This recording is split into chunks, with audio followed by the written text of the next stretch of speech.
It's McCowan. It's Shannon with you for this, whatever day of the week it is. I don't even know anymore. It's the Bob McCowan podcast. I'm not helping you today on that stuff. You gotta remember it's yourself. Wednesday, isn't it? Something like that. Yeah, it is. Yeah. Now I haven't mentioned this to Shannon, so I will mention it to him in front of the audience that I'm battling a cold. No, I noticed yesterday, so it's okay. And so, well, it's progressed. It's not getting any better. But I'm not worried today because you won't have to talk very much. Well, no, I assume you will do most of the talking. No.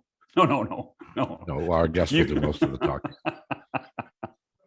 But at the risk of my voice breaking down completely, I wanted to discuss a little bit the Zegras Milano goal that is getting lots of attention in the hockey world and perhaps elsewhere. And look, it's pretty neat.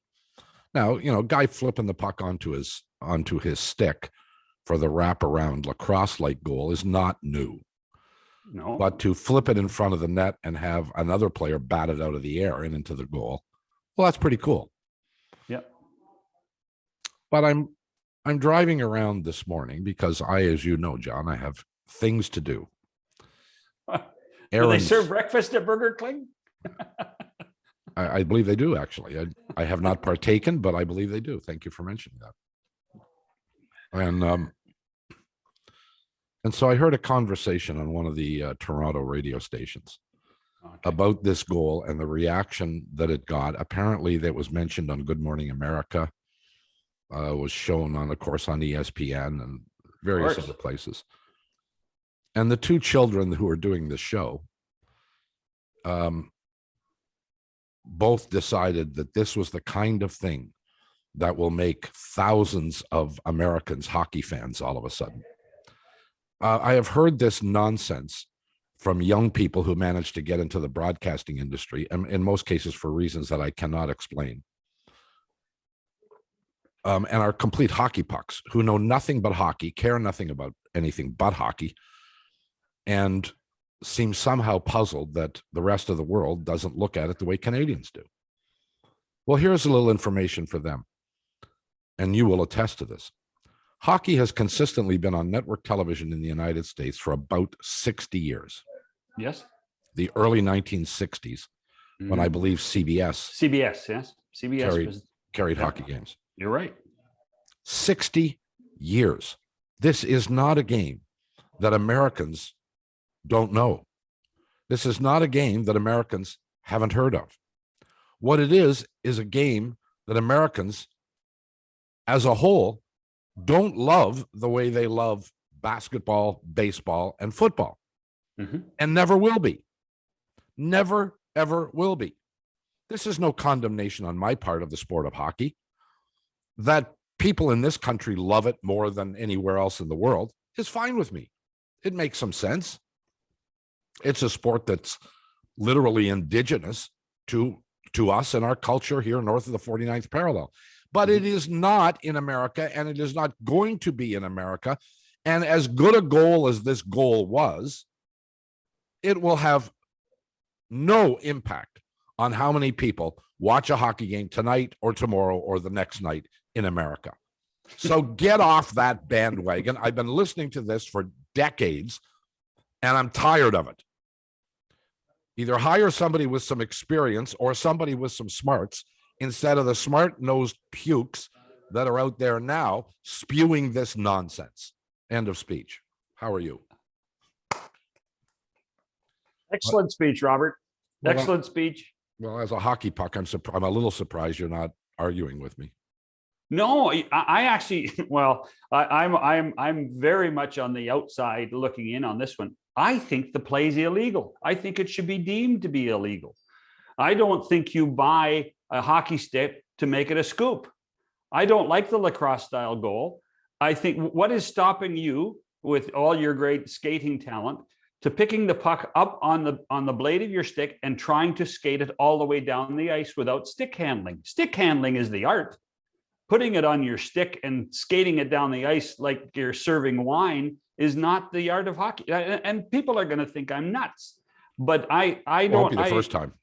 I know, but I've had this argument with people in the NHL office. I've had it with friends who are in the media. I think those types of plays where you put the puck on your stick and carry it, what's the difference between that and putting it in your hand? And the answer is nothing. And Well- I think it should be made illegal. And everybody's too afraid to make it illegal because they think it's creativity. So you think players should be called for traveling? Almost. Why not? Why not? Anyway, so that's just my take on that. Well, I don't And I get railed on it all the time. So Well, I'm not going to rail on you because I don't really care, but I know your point about it. Listen, was it fun to see? It's something those two kids, Zegras and Milano, have probably practiced at the pond, for them. and they had fun with it, and it happened. So it was, I think it it was should be fun to illegal. watch. It was an exciting play, but the notion that it's somehow, because it got attention in America, is going to change the viewing habits of 300 million people is stupid. So people stop being stupid. Why do you think it was on Good Morning America, Bob? Pardon me? Why do you think it was on Good Morning America?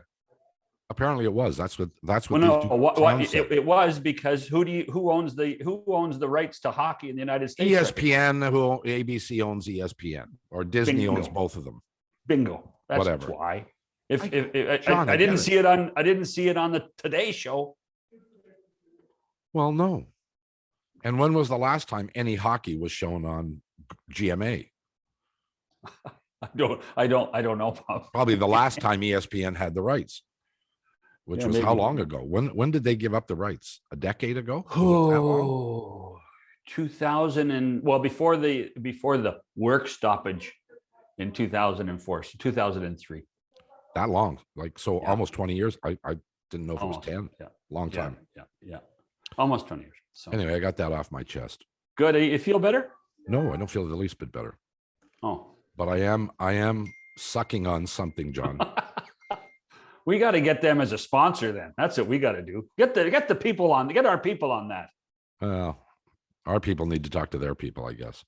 Okay. We are going to be joined by one of our confreres. Mm-hmm.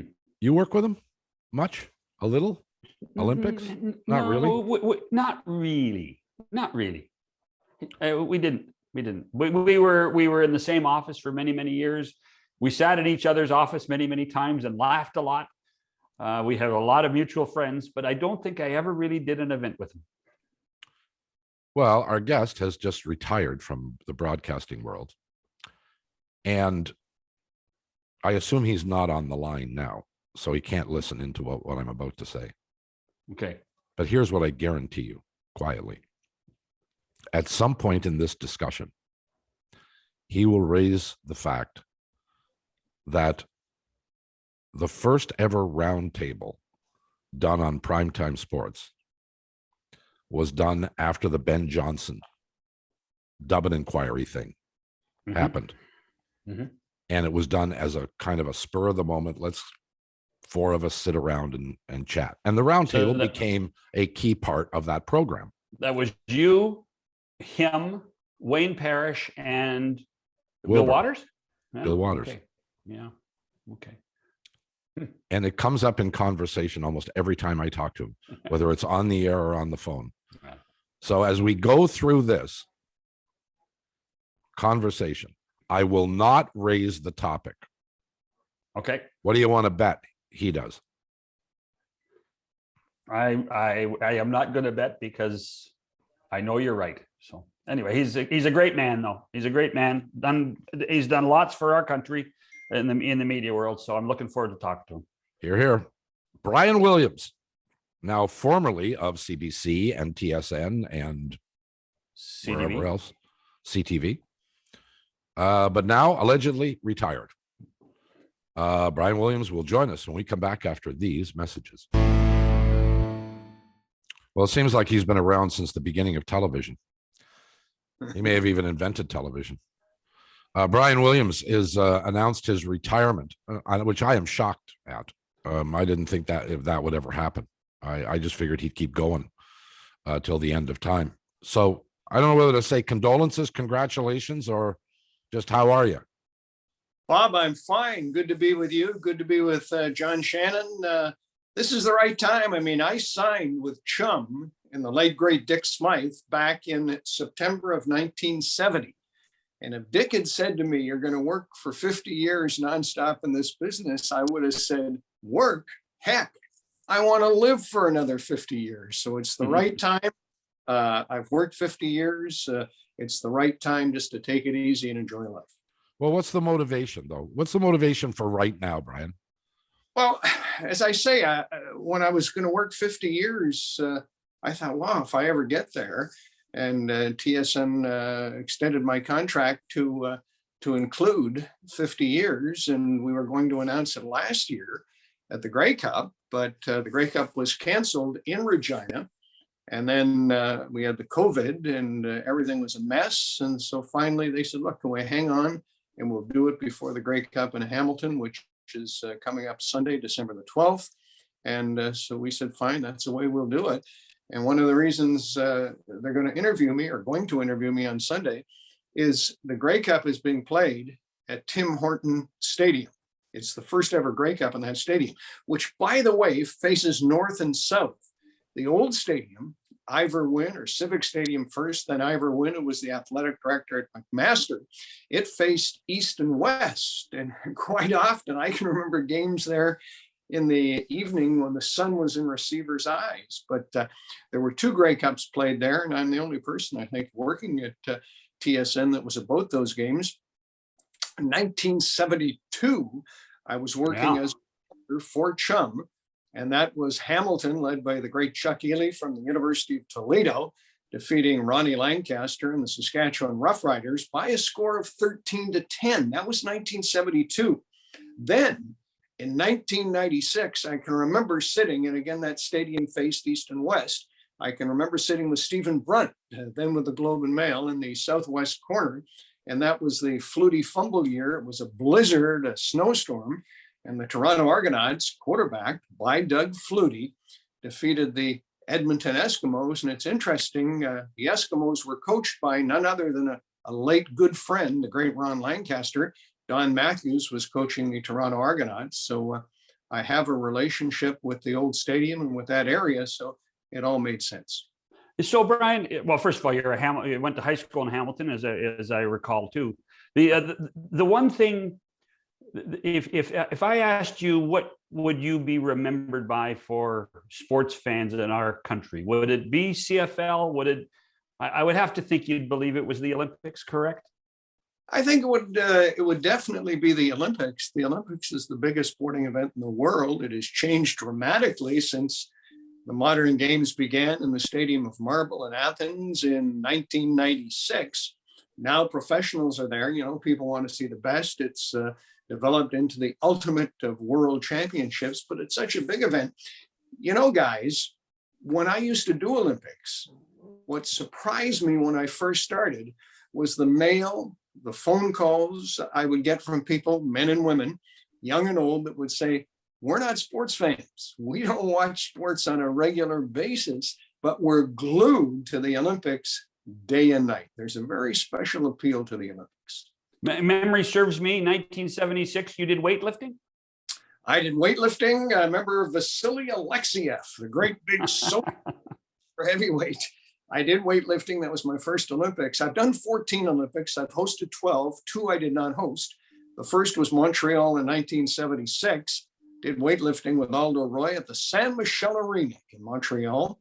And the second I did not host was Sarajevo, the Winter Games in 1984. I worked with Ken Reed. Ken Reed and I had done World Cup skiing for many, many years. So we did the downhill skiing at, I believe it was called Belishnica. And boy, the snow delays day after day after day. But although I didn't do these particular sports, I was fortunate in 1984 to see Jane Torval and Christopher Dean skate to Bolero, considered one of the greatest skates ever. I also saw Gaetan Boucher win a couple of gold medals in speed skating. And when I was doing Vancouver and watched Tessa Virtue and Scott Moyer's spectacular performance, I was able to relate it back to Torval and Dean and say it's the best skate I've seen since Bolero in 1984 in Sarajevo. So I've done exactly one Olympic Games, and that was Vancouver. Shannon has done how many, John? Half dozen? Seven. And now you've 14. So Right. I'm the real rookie when it comes to Olympic Games. But you were on prime time. And I'm wondering how many events you actually went to or saw in person. How much of it was either in your hotel room during downtime or on a monitor in the studio? No, I watched it from the studio. When you're hosting, you have a studio, you're in the city. It's important to be in the city because you Exactly. pick enthusiasm, the vibe, the feeling. So that's where I did it.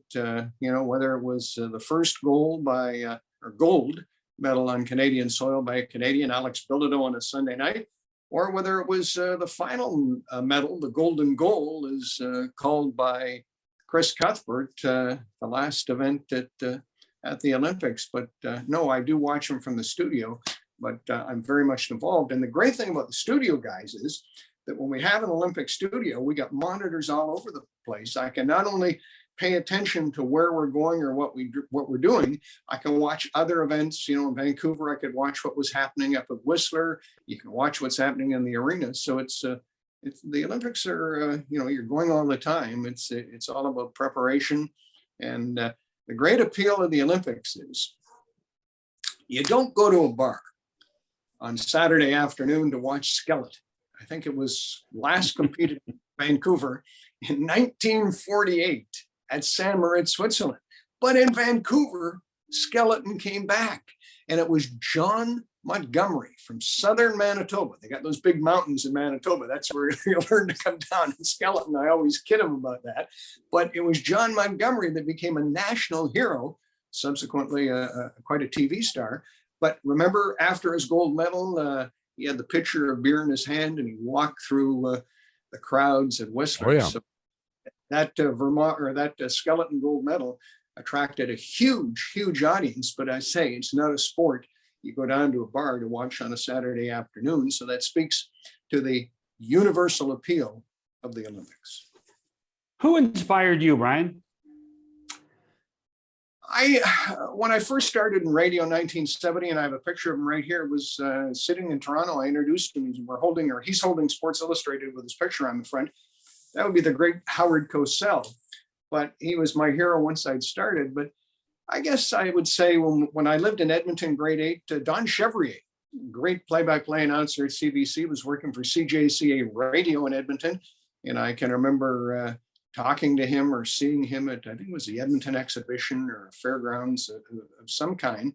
When I was in grade 6 and 7, it was in New Haven, Connecticut. I was born in Winnipeg. My dad went to medical school there. He was a doctor, a country doctor in Invermere, British Columbia, then went into administration, went back to university, went to Yale. And while in Connecticut, I listened to New York and New Haven radio, and I can remember listening to Don Larson's Perfect Game for the New York Yankees. That's what really inspired me to work in sports. I was 11 or 12 years old, so I'm fortunate to say that I did what I wanted to do, or what I had wanted to do, since I was very young. You've done so many different things, obviously, over the course of your career. Right. What haven't you done? What did you miss? What would you have done if you had had the opportunity but didn't? I don't know. I've been so fortunate. I mean, I worked Formula One racing with the great Jackie Stewart. I remember Denny Harvey, who was the head of CBC, said, "You're going to do Formula One." And I said, "I know nothing about Formula One." And just a bunch of cars going round and around, not totally around, but different shaped courses. And he said, "No, you will do it because you do homework and you do preparation." So I studied and studied and studied, and I worked with Jackie. It was in the Detroit Grand Prix. Detroit actually had a Formula One race. It was there 1 year. Then they began getting the IndyCar races, but Jackie Stewart and I did the Detroit Grand Prix. And working with Jackie was a distinct pleasure. In fact, when Jackie, within the last, I'm trying to think, 1 or 2 years, went into the Canadian Motorsport Hall of Fame, he was unable to attend. He had a commitment, or he had a doctor issue or something. He's in good health, I should tell you, but he couldn't make it. So he asked if I would accept the award for him. We did a lot of Grand Prix in Montreal, IndyCar racing with Bobby Unser when the Toronto Indy was a major event, the Vancouver Indy. I worked so many of those with Bobby Unser. I talked about skiing. I loved horse racing, working with Jim Bannon, the many Queen's Plates we did. I did baseball. I did a lot of tennis. I worked with Tony Trabert. I remember a men's tournament down at Skydome in those days. But, you know, I was able to host curling. I think I didn't really miss anything because when I was hosting Sports Weekend was home. We'd get the, say the Masters, say CBC was doing the Masters, it would be put on to Sports Weekend. When we were doing the horse racing, it was on Sports Weekend live in Toronto, live in Vancouver. And then when the Breeders' Cup was on, from places like Santa Anita, Hollywood Park, Kentucky Derby, Churchill Downs, Belmont in New York, that was there too. And when CBS, if we were taking a CBS feed or an NBC feed, when they went to commercial or had a 5-minute update, I was filling from Toronto, updating Canadian scores, Canadian happenings. So, Sports Weekend was home to events that CBC produced and home to events that CBC picked up from other. Well, and let's face it, your days in the CBC studio on Jarvis Street created one of the most controversial and talked about television events, pure television events, and that was you and Don in Part of Beats, correct? It was in Piashtani in the Piashtani, correct. And myself, we disagreed when the brawl broke out, and we argued. But Don and I, as he is with you guys, are very close friends today. And he disagreed with me very strongly, but later said, I respect somebody that has a strong opinion. And I remember that. I got a lot of people talk to me about Piashtani. Sherry Basson was over there. I talked to Sherry about it quite often, and it was really an interesting event. That was a watershed moment, don't you think? Yeah, I think it was. I did World Juniors, not only Piashtani, I did them when they were in Anchorage, Alaska. I did them when they were in Hamilton. I believe it was a World Junior was in Hamilton. I hosted it there. I had done several of them before my dust up with my good friend Don Les Cherry. But it was a watershed moment. I always try to be honest and give my opinion. Bob, you're a legend for that on radio. People don't have to agree with you, but they certainly respect the fact that you have a strong opinion. And John, you've always been that way. I first met John Shannon, I should tell folks, he was a good news reporter at CFRB. That was decades and decades ago. CFRB in Toronto, biggest radio station in the country at the time, would hire broadcasting students and bring them in as good news reporters to do stories in the summer. So that's my first meeting with John. John, of course, you produced hockey at CBC. You were a high executive at CBC Sports. And Bob, I remember when you were I believe you were first at CKFH, Foster Hewitt station, when it was on Yonge Street, I think on the west side of Yonge, just north of College. I can remember working with you at the Fan in Toronto, and you always, you had a cerebral show. You had the lawyers on. You just didn't talk to the athletes. You had lawyers from New York if something was going on. You had executives. It was must listen radio. Well, thank you for that. You didn't answer the question though about nothing that comes to mind that you would have liked to have covered, like to have seen in person, but never got a chance to. No? To see in person, maybe a World Series. I never got to a Super Bowl. Super Bowl. Oh, really? You haven't missed a thing, by the way. Beg your pardon? You haven't missed a thing by not going to one. The most overrated sporting event to see in person that I've ever been to. What I was answering was I did just about every sport or hosted the coverage of it on Sports Weekend. Really answers that question. But no, I've never been to a Super Bowl. I've been to a lot of Grey Cups. I would say, I don't know, maybe somewhere near 40 and in Olympics. So those are what people often talk to me about. The interesting thing you mentioned that you had you did some baseball. How difficult was the move from being a host to doing play-by-play? And what were the challenges you had there? Well, baseball, I remember the late, great Dick Enberg, who I first met at in Tokyo when Elvis Stoico won his first world championship. Dick was doing them for NBC. NBC. I was there. I was there for CBC, and I remember Dick saying to me, the toughest job in the world is play-by-play of baseball. And Dick, of course, did the California Angels for Gene Autry, great baseball announcer. At the end of his career, worked for the San Diego Padres as the voice of the Padres.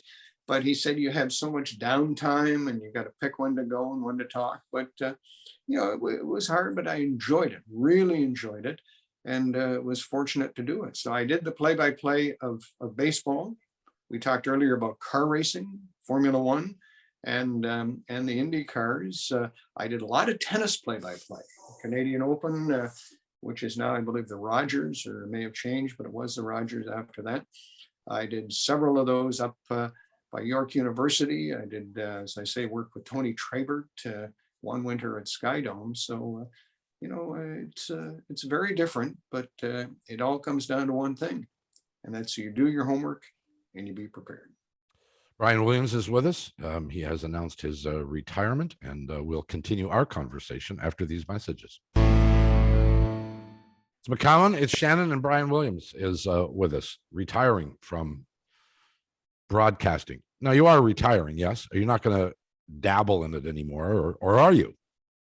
I don't know, Bob. I felt it's the time for me to go 50 years nonstop. And, friends have told me you're better to go out when you're doing a good job than to have people say you stayed way too long.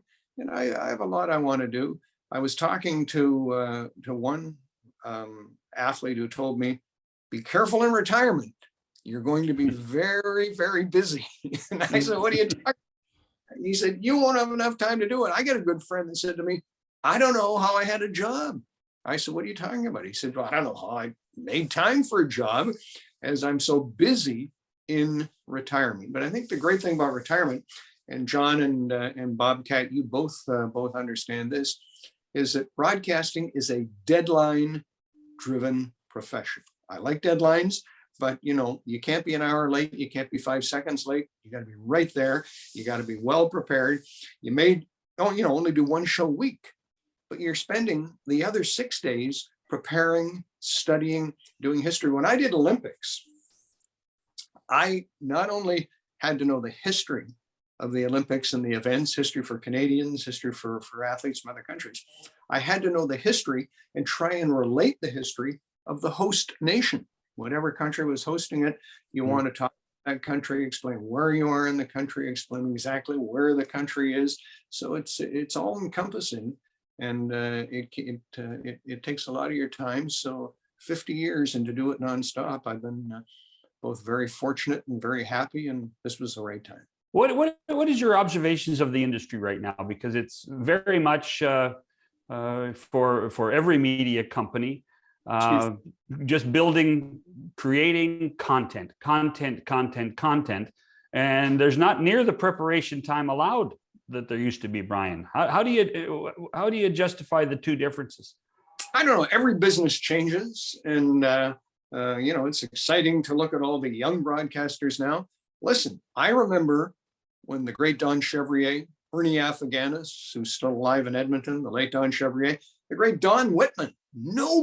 Nobody anywhere, NBC, BBC, called a track meet like Don Whitman did, and he and Jeff Gowan, and the late Whitman's call of Donovan Bailey or Ben Johnson's race before the cancellation of the medal was priceless. These guys are great, but I was the young guy coming along to Ted Reynolds, as I say, Ernie Afghanis, Don Whitman, Don Chevrier. And today, I see the young broadcasters coming along as I'm older, and I'm excited by them. It's different. There's a lot more television coverage and radio, but in particular, television of sports. In the old days, you had to wait for the weekend. And if you wanted local sports in Toronto, you tuned into Pat Marsden at 20 to 7 or Bill Stevenson on radio, Dave Hodge. You tuned into CBC, CTV. Now, if you want anything on sports, you just turn on TSN, you turn on Rogers, you can turn on TSN's got 4 or 5 channels. You can go to ESPN. You can get sports from just about anywhere. And so it's, it's very different now in that sense than it used to be. You talked earlier about Sports Weekend on CBC as being kind of the anchor of sports in this country, that if there was an event on, it was usually on a Saturday or a Sunday afternoon. And the decision was principally made that Sports Weekend would be the host platform for whatever that event was. And it was virtually everything that was on CBC, with the exception of Hockey Night in Canada, I guess. And that dissipated over the years. And Sports Weekend essentially disappeared. And properties were gobbled up by other networks to the point where CBC really has almost no face anymore in sports. So it has gone over our lifetime from the place to go to there's almost nothing there anymore. How do you feel about that? Well, I understand it. It's the same with ABC and the ABC Wide World of Sports, the thrill of victory, the agony of defeat with the late great Jim McKay, who I had many opportunities to meet while doing the Olympics. But there's just so many more stations now doing sports. The all sports networks, whether it's TSN, Rogers, ESPN, Fox in the States, nothing is in one place like it used to be. And so, CBC still does the Olympics. Mm-hmm. I haven't done it since 2012, but I've certainly enjoyed watching Scott Russell and CBC do the Olympics. So they still do Olympics. And I was on recently, Saturday it was, with Brian Stemmel and Scott Russell after the women's downhill. I did a lot of downhill racing over the years. The women's downhill, and I've done races there, was at Lake Louise. And I came on with them after that. And so they still do a lot of amateur sports. They had updates from all over the world, and mainly the Olympic sports as we're heading now into the Winter Olympics coming up in Beijing. So the business has changed in so many ways. There's so much more on the air. Remember in the days you wanted to watch the National Football League? You watch Saturday afternoon. Now you can watch Saturday after, or rather you watch Sunday afternoon. My bad. Right. You can watch Sunday afternoon, you can watch Sunday night, you can watch Monday night, you can watch Thursday night. And how about on the weekends? You got Michigan playing Iowa, you've got Alabama shocking Georgia. To many, it was a shock, not to those that realize what a great coach Nick Saban is. But there's just sports everywhere that you, when you turn on the television set, which was not always the case in the past, because not a lot of stations were doing it. And that's where CBC had most of the sports. ABC had most of the sports in the States, but CBC still does a lot of sports, a lot of amateur sport, and a good job in covering it and preparing for Olympic Games. When you moved from CBC to CTV, it was national news. You were the face of the Olympics on CBC for so many years, and for that trustworthy face and voice to move to the private network, how difficult was that for you? It was difficult to leave CBC. I never burned any bridges. I've remained in good terms with them, but it was exciting to go over to CTV TSN with Yvonne Fetzan. Yvonne Fetzan had been my boss locally at CBLT Channel 6 on CBC in Toronto. He then ran the CBC network. He ran CTV when I went over. Rick Brace, who was the director when we did, Rick and I traveled the world doing World Cup skiing. Ken Reed, Rick, myself. Rick was over there too, so I went over to work for Rick and Yvonne, but it was for 2 Olympics. When I went over, I think I was in my 60s. I'm now 75. I went there in 2006, so you do the math. But I went over knowing that if I could get 2 Olympics, Vancouver and London, 2 great cities to host the Olympics, they'd probably be the last Olympics I would do. And one of the great excitements and the great attractions of Vancouver, guys, Canada was the only country in the world. I mean, think about this. to host 2 Olympics, Montreal in 76, Winter Games in Calgary in 88, and not win a gold medal. Remember Greg Joy won that silver in last high day in Montreal. And of course, it was Liz Manley and Brian Orser, the Battle of the Bryans, Boitano and Orser, both Manley and Orser with silvers. Manley competing with Katharina Witt from Germany. We later went over and did a 20th anniversary show with Katharina. But so Canada was the only country not to win a gold medal in Canadian soil. So going into Vancouver, it was a different attitude. To own the podium, there was a confidence in Canadians. One athlete said, "We're no longer showing up just to get a uniform. We're going to do our best and hopefully win." That's a quote from a Canadian athlete. So going into Vancouver, we all thought, who's going to be the first Canadian to win a gold in Canadian soil? And there was tremendous excitement. Well, it turned out to be Alex Bilodeau in freestyle skiing on the first Sunday night. Alex Bilodeau opened the gates, and man, the gold medals just flowed through until I think it was number 14 by the golden goal on that Sunday night when Canada beat the United States for the gold medal in men's hockey. And remember, earlier in Salt Lake City, Canada and the United States played for gold in men's hockey. The United States hoping to win on home soil. Canada ruined that for them. Canada winning the gold medal. I think it was the first one in something like 50 years since Oslo, Norway in 1952, when the old Edmonton Mercuries won a gold medal. But so Canada had won on American soil. When the game went into overtime, I can remember sitting in the studio and talking to James Duthie and the crew down there and wondering, would the reverse be true in Canada? Would the Americans win on Canadian soil? They did not. But I can remember, and I worked with Paul Harrington, a genius at writing and scripts, but I can remember we crafted a piece when we signed off, something to the effect of, for the last weeks, and certainly tonight, a sea of white and red is flowing out coast to coast to coast all over our country from here in Vancouver. And as I've traveled the country since Vancouver, and particularly right after it, I noticed a new confidence that extended well beyond sports.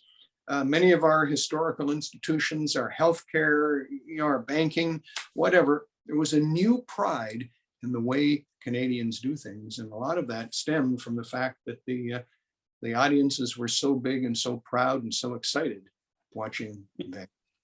You talk about that. And when I talk about things like Olympic moments that I've been involved in, I have a difficult time staying composed. I get really emotional about it.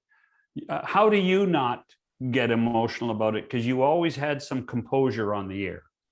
I always try to be composed because you're not a cheerleader. The audience is not stupid. They don't need someone telling them this is great, they're great. Granted, in the Olympics, in many cases, you're dealing with amateurs and not professionals making big money, although there are professionals in the Olympics now, and there have to be. I just always try to not detach myself, but if you could present it and appear in a non-biased way, the event has more credibility than if you're sitting there as simply a cheerleader. With Brian Williams. Last one from me, I think, although you never know. We're over already? See you later. No. John Shannon. Don't try to be funny, Brian. You're not supposed to be funny, okay? John, we all know John Shannon took opportunities in the United States and has worked there off and on over the course of his career. Yep. I have had numerous opportunities. None of them fit my agenda or weren't to what I was liking. And so I wound up not going. I have to assume that you had plenty of opportunities to go elsewhere, particularly to the US. What were you offered and why did you decide not to go? Well, I was never offered anything specific, but I can remember Dick Enberg telling me, he said, you can go to the States and you could do sports in Los Angeles or anywhere. And I knew you'd make a lot of money. But he said, look what you have in Canada, Brian. You do Formula One play-by-play with Jackie Stewart. You host the Olympics. You host the Grey Cup, your Super Bowl. You do tennis, you do skiing, you do horse racing. The list just goes on and on. So I realized how good we have it here. And I wanted to keep my family, my 3 daughters, my wife, in one place, to grow up with some roots and some history. And there's no better city than Toronto. Well, I'm not 100% sure we're not going to see you again. In fact, Well, we're going to see him Sunday, Bob. We're going to see him Sunday in the pregame show. well, I get that, but Okay. beyond that, in fact, I'm pretty much 100% sure we will see you again. That you'll pop up now and then here and there. You gonna write a book? I don't know. I've been asked many times. I'll have to see what happens. Right now, I'm just sort of, taking things slowly and trying to adjust to this massive change. Well, it'll be interesting to see, because I think Shannon and I can both tell you that we have different reactions to being quote unquote retired. It has its moments, but it has moments that you don't like so much. And I'm guessing with you, you'll get the itch to do something. It may not be a full-time thing. In fact, it probably won't be, but you'll want to do something just to keep busy.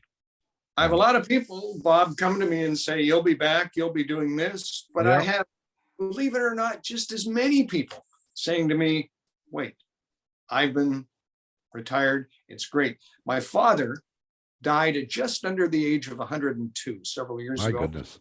And I can remember going out to Vancouver when he turned 100, out to Victoria rather, where he was living. And I said, Dad, would you do anything differently? And, and you've lived 100 years. And he said, yes. And I said, what? He said, I would retire earlier than I did. So there are many, many people that are retired that tell me there's nothing like it. I'm not going to sit around and watch television all day or just read books. I'm going to be active. I like gardening. I like going places. I like being with a family. The other night, we went down and looked after our 4-year-old grandson as my daughter and her husband were in Buffalo for the Bills and the Patriots. And we spent the night there. So there's always something to do. And, we worked in a deadline-driven business. And what people tell me about retirement that's great is there are no more deadlines. Yeah. Always clock, you're not timing everything. You're not prepared. Am I neat? Is my hair combed? Am I losing my hair, which I'm losing a lot? So, it's something I'm really looking forward to. Well, this isn't a question. This is a statement. There's lots of people that we work with in this industry that do their job and go home. You were one of those people that did their job and didn't go home. Is you used your platform to help a lot of charities, to help a lot of people.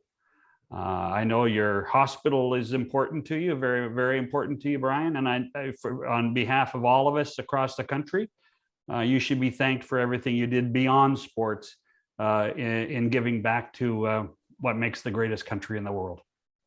John, I've been fortunate to be on the board of directors of Ronald McDonald's Charities, the Tim Hortons Children's Foundation, North York General Hospital, for people in Toronto that know it, not far from where I live. So, I've been fortunate to use what platform I had, or platforms, and it wasn't necessarily trying to give back. It was just a chance maybe to use your influence and move things in the right direction.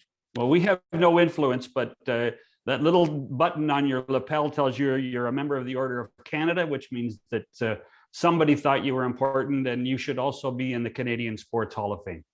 Well, I'm very grateful for that, and I say thank you to both of you. We congratulate you on your career. We wish you well in retirement, however long it lasts.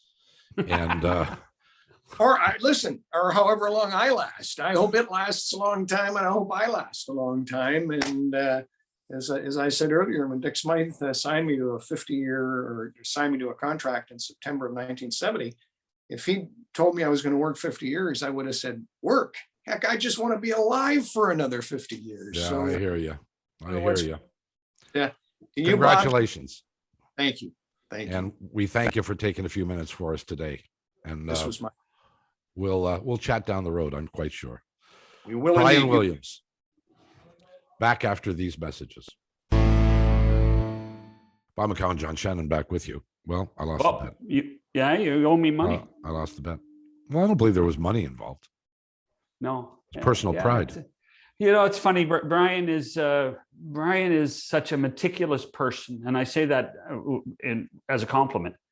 that he has, I'm sure, done so many interviews since the announcement that his answers are so particular, and he's one of those people that pounces on every word every time, and he did it when he was on the air. He did it when he was on the air constantly. He would rehearse, he would work hard. I never worked directly with him, as we talked about in the opening, but I was around Brian a lot and behind the scenes, sitting in a chair in the corner of a studio, and Brian would literally I practice his ad libs. Oh, really? And oh yeah, in order to be perfect on the air. And that's the one thing that I think when you think of Brian as a broadcaster, is he was such a perfectionist. And that's why he endeared himself to so many Canadians for so long. Well, he had the platform to be able to do that. Sure did. I mean, he was. Well, he delivered too. You can have the platform, Bob. Oh, as you well know. Right. Well, look, I think it goes without saying you don't last 50 years in the business, Yeah. especially with a platform as prestigious as the one he had, if you don't do a good job. And he was, impeccably good at what he did. Yeah. It was huge news when he moved from the networks. I remember it very well. I mean, gosh, there was 2 times it happened in my lifetime.